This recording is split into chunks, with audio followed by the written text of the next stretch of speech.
Alors aujourd'hui, on va s'intéresser à un sujet qui cache une réalité assez surprenante, le stress thermique des vaches laitières.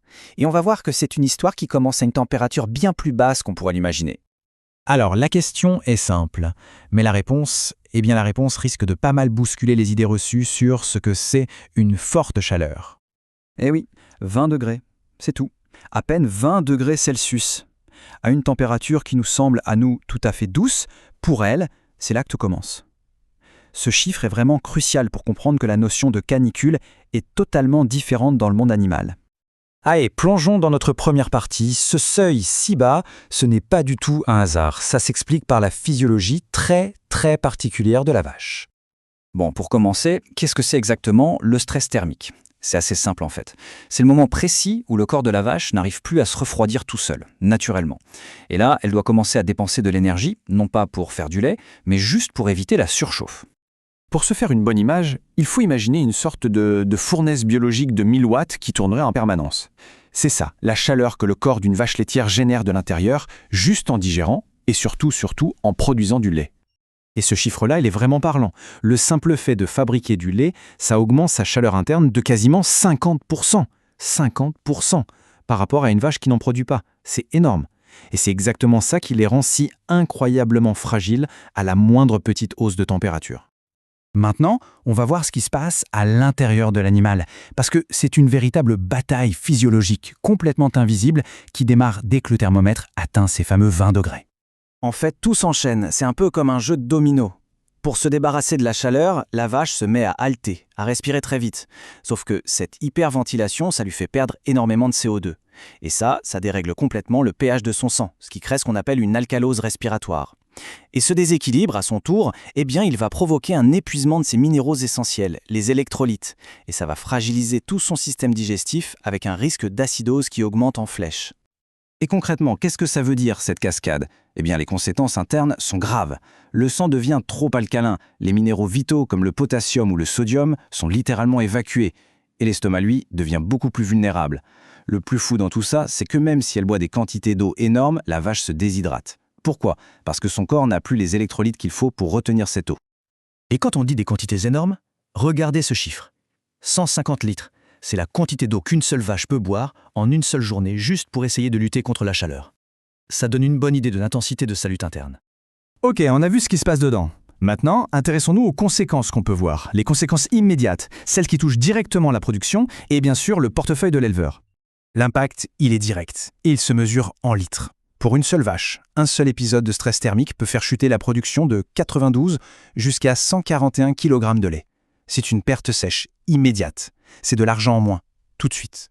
Mais attention, l'histoire ne s'arrête pas là. Et c'est vraiment ici qu'on aborde le point central de cette analyse. Les conséquences les plus graves, ce ne sont pas celles qu'on voit tout de suite. Et voilà le point le plus surprenant, le plus contre-intuitif. La vache la plus en danger, ce n'est pas celle qui est en pleine lactation, en train de souffrir de la chaleur. Non. C'est la vache dite tarie, celle qui est gestante et qui se repose avant sa prochaine lactation. C'est là, précisément là, que se cache le vrai danger économique. Et ce tableau, il l'illustre à la perfection. Il suffit de comparer les chiffres. La perte de lait qui est due au stress subi pendant cette période de repos, la période sèche, elle est bien plus importante. On parle de 153 à 247 kilos. Sauf que cette perte, elle n'apparaît que lors de la lactation suivante. C'est une véritable bombe à retardement économique. Et ce n'est pas tout. Les dégâts, ils se transmettent carrément à la génération suivante. Le stress de la mère a un impact direct sur le vocal porte. Il va naître plus fragile, avec une immunité plus faible, et son potentiel de production à lui sera réduit pour toute sa vie.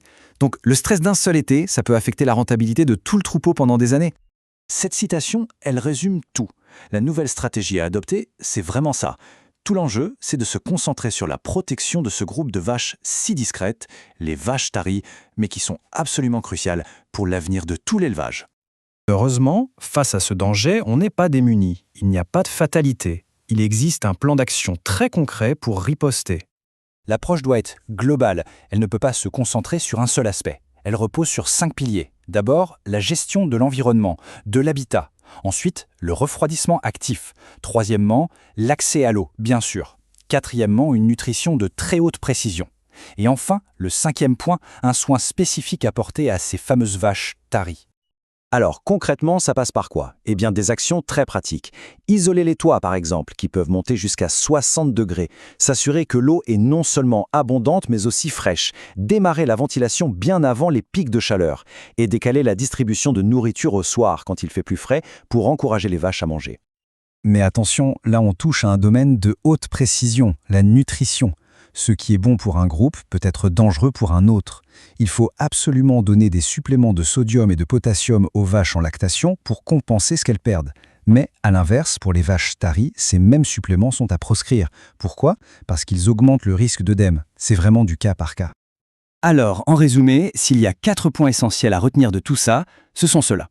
Premièrement, le danger démarre à une température vraiment très basse, 20 degrés. Deuxièmement, ça déclenche une cascade de problèmes internes complexes. Troisièmement, les impacts les plus graves sont invisibles et apparaissent plus tard. Et enfin, la seule bonne défense, c'est l'anticipation, la proactivité. Et on va terminer avec cette question qui ouvre un peu la réflexion. L'histoire de la vache laitière nous montre à quel point un système biologique peut être sensible à des changements qu'on pourrait juger nous comme étant mineurs. Et ça nous invite à nous demander si une simple journée à 20 degrés peut provoquer une telle crise, quelles autres vulnérabilités, quelles autres menaces cachées se trouvent au cœur de nos systèmes alimentaires sans qu'on s'en rende compte.